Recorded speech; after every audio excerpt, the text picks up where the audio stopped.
വായിതഹല്യയ്ക്കും തന്നെ ഭർത്താവായ ഗൗതമ തപോധനൻ തന്നോടു മുന്നമുര ചെയ്തതുമോർത്തോളപ്പൂ ചെയ്തു ഭക്ത്യാ സത്വരമശ്രുക്കൾ ഒഴുകിയിടും നേത്രങ്ങളോടും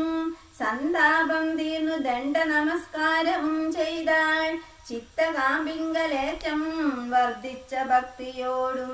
ഉത്താനം ചെയ്തു മുഹുരഞ്ജലി ബന്ധത്തോടും വ്യക്തമായൊരു പുളകാഞ്ചിത ദേഹത്തോടും കൗതുകം പൂണ്ടു ചതുരംഗവാഹിനിയോടും കൗസല്യാദികളായ ഭാര്യമാരോടും കൂടി ഭരതശത്രുഘ്നന്മാരാകിയ പുത്രന്മാരും പരമോത്സവയോഗ്യ വാദ്യഘോഷങ്ങളോടും മിഥിലാപുരമകം പുക്കിതു ദശരഥൻ മിഥിലാധിപൻ താനും അന്നേരം വശിഷ്ഠനെ വന്ദിച്ചു ദശരഥൻ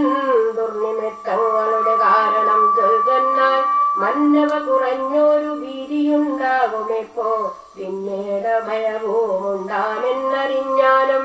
ഏതുമേ പേടിക്കേണ്ട നല്ലതേ വന്നുകൂടുഖേദവും ഉണ്ടാകേണ്ട കീർത്തിയും വർദ്ധിച്ചിടും